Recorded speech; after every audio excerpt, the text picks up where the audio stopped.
Всем доброго вечера. Я назвала эту работу «Отливка на ключ для ленивых». И объясню почему. Вы знаете, иногда человек работает на износ. Все у него получается, все замечательно. Потом раз, и все тормозится. Да, нужно быть упорным, чтобы по новой открыть свою денежную силу, потому как это самая капризная энергия, и она требует постоянной подпитки. Но человек вдохновляется и начинает еще больше стараться, когда видит первые результаты. Мы так устроены. Когда у нас нет средств или есть какие-то проблемы в жизни, трудности, мы не можем с этим всем справиться. Когда у нас подавленное состояние, какой-то внутренний страх остаться ни с чем, то человек впадает в такое отчаяние, у него заканчивается терпение. Нет желания упорно идти вперед. Вот как раз в тот момент, когда вот-вот все должно решиться в вашу пользу, вот в этот момент человек сдается. И очень часто мы себе говорим: ничего не хочу, все надоело, будь что будет, плевать, ничего не будет хорошего, все закончилось, я знаю, что все равно ничего не получится и так далее. Аппетит приходит во время еды, это не просто так сказано. Еще больше человек начинает стараться и выходит из тупика, когда хоть немного видит какую-то подмогу, какую-то перемену впереди себя. Тогда он особенно начинает прилагать усилия, чтобы быстрее все закончилось, потому что он поверил в себя, он понял, что это реально и что это может завершиться хорошо для него. И вот в этот депрессивный момент, не очень хороший, такой момент отчаяния, денежного блока, какой-то вот непонятной ситуации, состояния, нужны такие ритуалы, которые очень быстро помогут. Но хочу сказать вам, что минус этих ритуалов в том, что они помогают, знаете, как одноразово. Вот сейчас помогли, вытолкнули человека вперед, и уже нужно делать более сильной работой, чтобы дальше пошло. Но это такой вот спасительный вариант в моменты лени, бездействия, усталости, нежелания ничего делать. Я сторонник аскетичной магии. Когда природные материалы, когда земля, вода, свечи, это тоже природные, естественно, из воска или парафина, как источник огня, собственно. Если есть другой источник, можно использовать другой. Песок, ветка дерева, мед, что еще? Ключ, соль, булавка, игла. Подручные материалы, которые можно быстро достать и помочь себе. Конечно, в магии есть более сложные работы, и есть такие работы, где нужно найти определенные ингредиенты, очень редкие. Но это больше присуще именно профессионалам, и больше нужно им для определенных целей.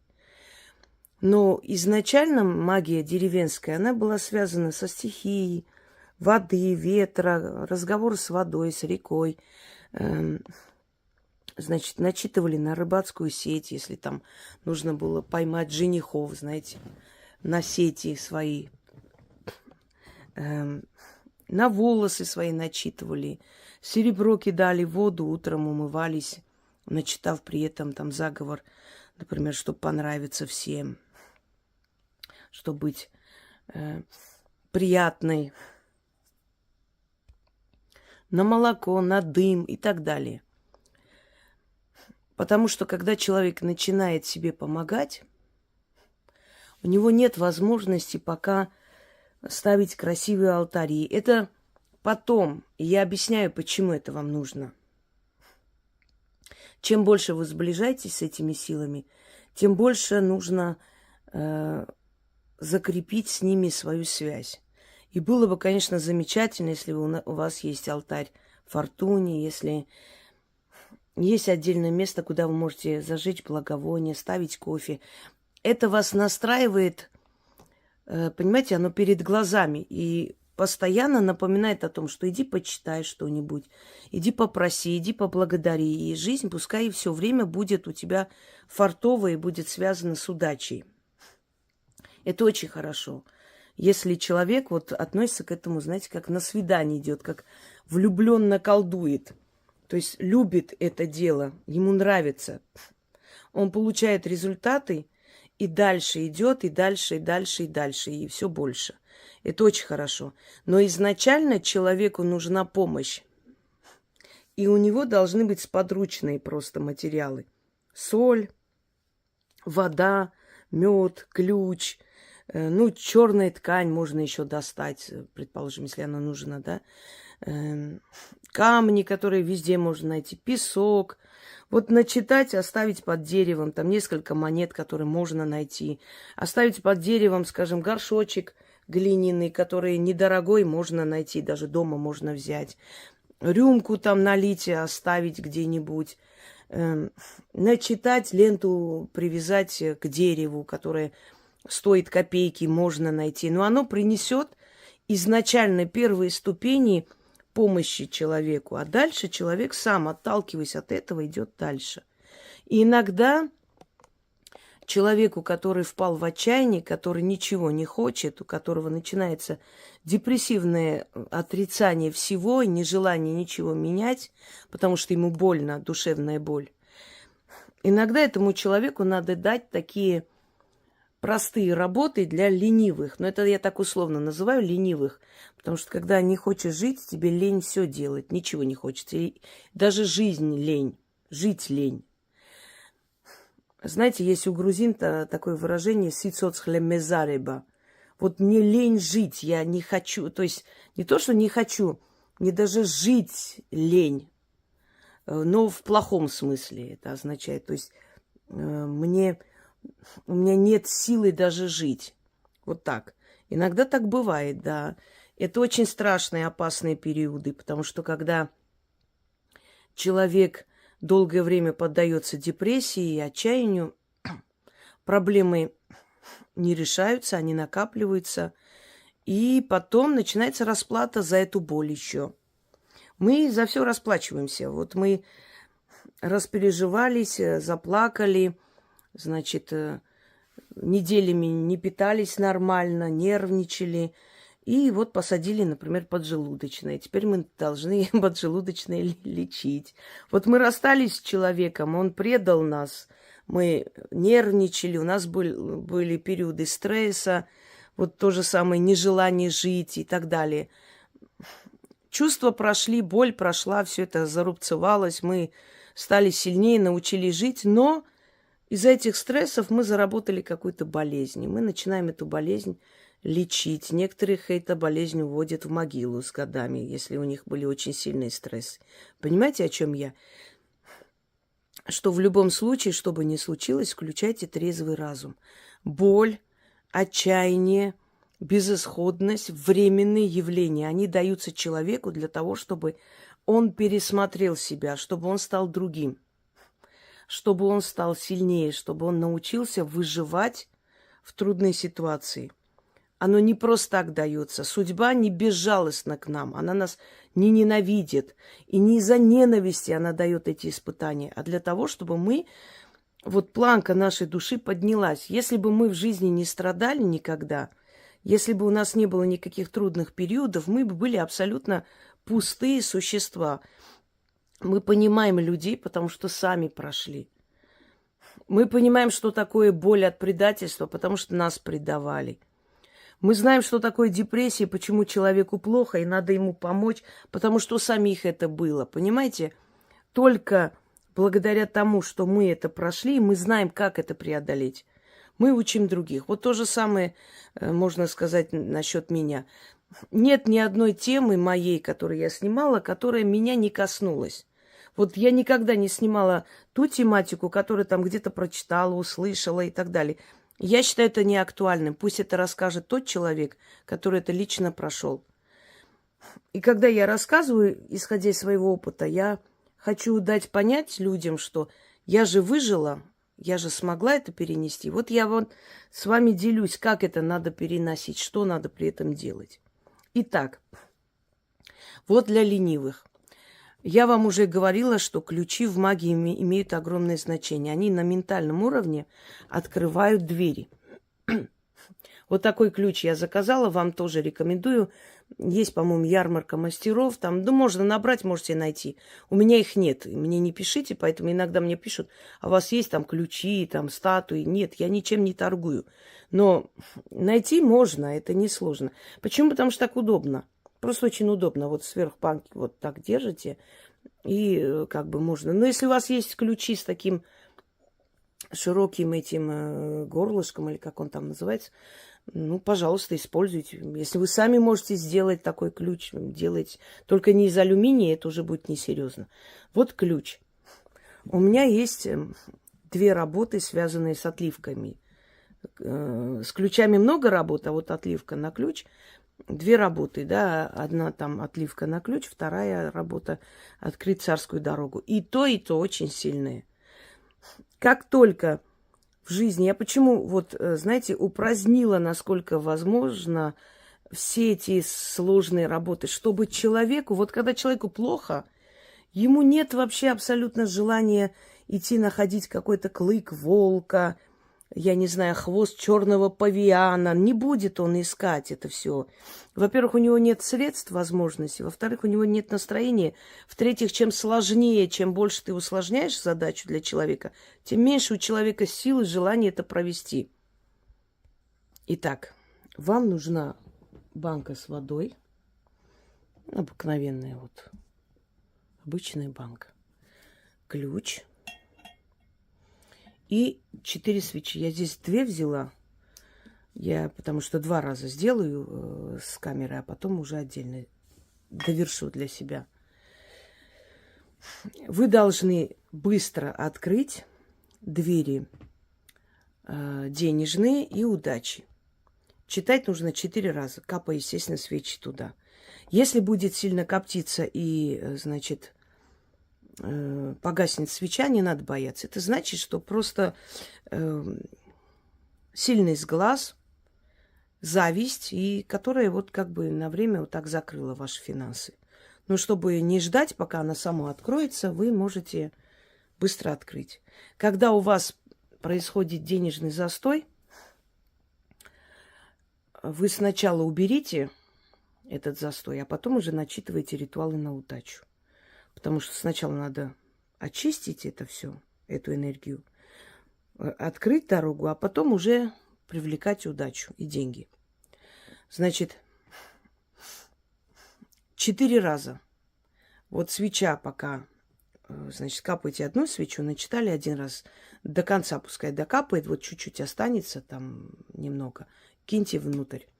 Если очень большая чернота, это очень может быть, что денежный крадник. И такое может быть, что на вас кто-то начитывает. Особенно если люди занимаются там продажей, там торгуют. Часто бывает, что рядом с ними стоят, смотрят на их вот магазин или лавочку, смотря где они там продают, и начитывают. Вот сколько людей к ним идут, они их поворачивают к себе. Крадники делают, начитывают. Да все, что угодно делают люди для того, чтобы самому жить хорошо за счет других. Если будет светлый воск, не сильно черный, ну, это значит, что, в принципе, это больше ваши страхи внутренние, чем кто-то вам что-то сделал. Но в любом случае, после чтения, после вот проведения, для пущей верности можете провести 3 ночи кряду. Конечно, банки должны быть разные, вода тоже, ключ тот же самый. Вот этот ключ можно использовать в этих всех ритуалах для отливки на ключ. Это один из сильных методов сразу раскрыть дорогу. Вот проведите. Как только вам станет легче, как только внутренний страх уйдет, вот это депрессивное состояние, нежелание ничего менять и так далее, утихомирится, уйдет, потом начните уже, естественно, делать более сильные чистки, потому что у вас силы появятся жить. И потом уже привлечение денег, удачи и прочие более такие серьезные работы, которые долговечные и постоянно поддерживают ваше это вот состояние. Итак, начнем. Да, рядом можете зажечь другую свечу, чтобы оттуда зажигать все время, потому что если они будут гаснуть, будет неудобно вот постоянно как бы спичку вытаскивать и зажигать. Поехали. Так, друзья мои, поскольку мне неудобно читать и капать свечу, я начитаю заговор, потом начну, покажу, как нужно это делать примерно, потом еще раз. А вы должны, значит, читать, когда вы капаете свечу. Ну, вы можете переписать так удобно для себя и читать. Мне просто неудобно и камеру, и снимать, и как бы это все рассказывать. Поэтому, чтобы не сбиваться, лучше я так прочту. Именем начала начал я творю свое колдовство. Дверь удачи я тебя открываю. Замок крепкий разбиваю. Неудачу в воске запираю. А удачу оживляю, из дверей выпускаю. Двери удачи открыты. Удача, встань по правую сторону. Дверь денежная, я тебя открываю. Замок крепкий разбиваю. Безденежье в воске запираю, а силу денег оживляю. Двери денег открыты. Сила денежная, встань по левую сторону. Две запертые двери сокрушила. Удачу и деньги освободила. Замки сломлены ключом магии. Удача встала по правую сторону, сила денег встала по левую сторону. Я вас своим ключом освободила, отныне служите мне, помогите мне. Мы навеки вместе, неразлучны. Ключ, замок, язык. Заклято. Еще раз. Именем начала начал я творю свое колдовство. Дверь удачи я тебя открываю. Замок крепкий разбиваю, неудачу в воске запираю. А удачу оживляю, из дверей выпускаю. Двери удачи открыты, удача встань по правую сторону. Дверь денежная, я тебя открываю. Замок крепкий разбиваю, безденежий в воске запираю, а силу денег оживляю. Двери денег открыты, сила денежная, встань по левую сторону.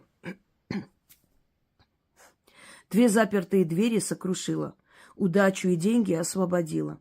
Замки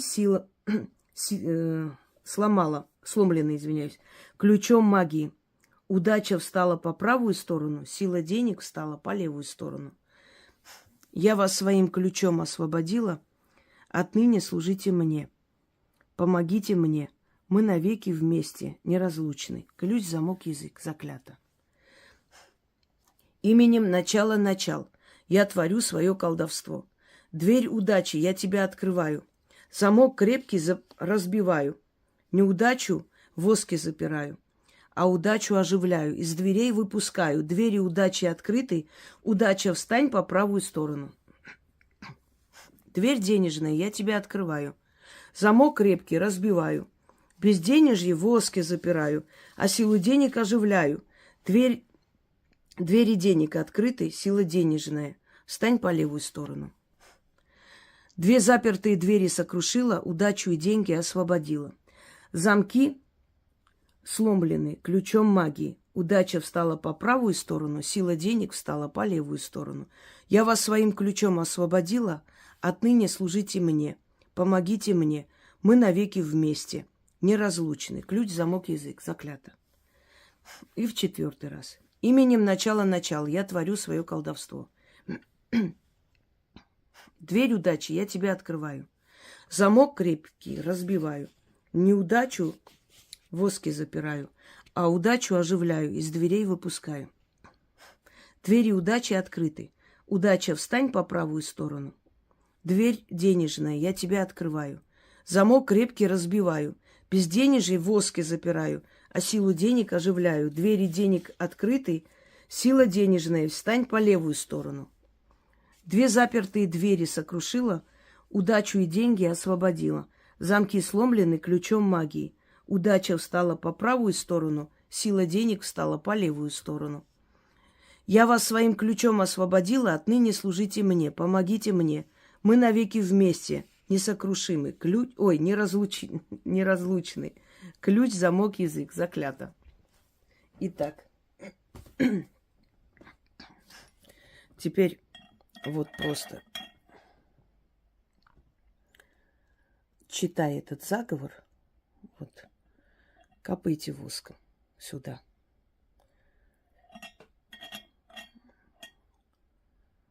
Даже когда я начитала этот заговор и начинаю действие, видите, гаснет. Это зависть означает, сглаз, зависть. Но сглаз, собственно, с завистью рука об руку идет. Просто иногда сглаз — это резкий взгляд такой, недобрый, что тоже ассоциируется с завистью.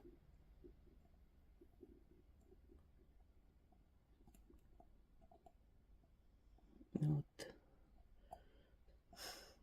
Ну, сейчас посмотрим, что у меня. Да, и после, что нужно делать. Эту банку с воском просто выкиньте.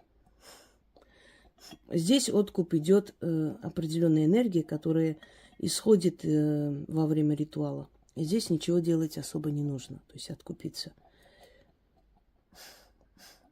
В более сильных ритуалах, конечно, нужно и есть там условия, которые нужно соблюдать. Здесь резко сразу откроет эту дорогу, очистить. Хотя кому как, знаете, иногда бывает, что вроде бы простая работа, а работает сильнее, чем самые сильные заговоры. И так есть, смотря у кого какая энергия. Но то, что сразу откроется, по крайней мере, вам ваш этот страх и отчаяние уйдет, и вы захотите, у вас появится желание действовать, это факт. Это самое важное. Когда человеку больно, нужно ему дать какую-то таблетку обезболивающую, чтобы он мог встать, да, и как бы одеться и поехать к врачу. Когда он не может корчиться от боли, он и дальше лечиться не будет. Вот такие работы, они, собственно, и предназначены для того, чтобы снять первоначальную боль, дать силы действовать дальше, захотеть жить и бороться. Ну вот почернело. Ой-ой-ой.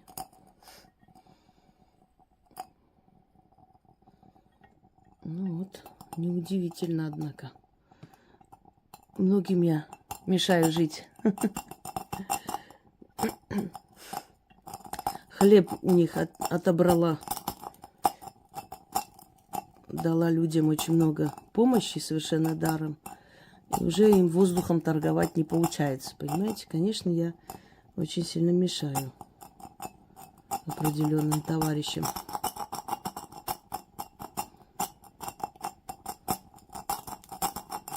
Угу.